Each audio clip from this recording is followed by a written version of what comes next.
मुझे सरदार पटेल का नाम याद आ रहा है। सरदार पटेल जिस समय इस देश के गृह मंत्री थे, उस समय की मैं बात कर रही हूं, तो उनके एक मित्र थे आदरणीय महावीर जी त्यागी, जो उस समय सांसद हुआ करते थे। जब वो सांसद थे तो उनका कई बार उनके घर पर आना जाना लगा रहता था। एक दिन महावीर जी त्यागी पटेल जी के घर पर गए तो क्या देखते हैं कि पटेल जी की एक बेटी थी जिसका नाम था मणिबेन।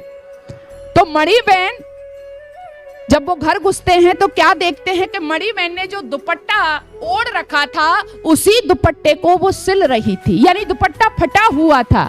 जब महावीर जी त्यागी पहुंचे, उन्होंने देखा कि मणिबेन एक फटे हुए दुपट्टे को सिल रही है और जो उसने ऊपर से और ओढ़ रखा है वो दूसरी जगह से भी फटा हुआ था। तो विनोदी स्वभाव के थे, हंस दिए और हंस करके कहा कि मणिबेन, तुझे देख करके कौन कहेगा कि तू भारत के गृह मंत्री की बेटी है। उस समय गृह मंत्री थे पटेल जी। बोले तुझे देख करके कौन कहेगा कि तू भारत के गृह मंत्री की बेटी है। यदि रोड पर बैठ जाए तो लोग भिखारन समझ करके तेरे कटोरे में भीख डाल के चले जाएंगे। ओह माताओं, जब ये कहा त्यागी जी ने, मैं कहा ना कि सुख सुविधाएं दीजिए लेकिन संस्कार निजता में बच्चों को रहना सिखाइए।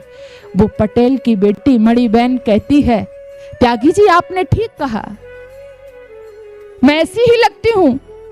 यदि मैं सड़क के किनारे पर बैठ जाऊं इस दुपट्टे को ओढ़ करके तो आपने ठीक कहा कि लोग मुझे भिखारिन समझेंगे।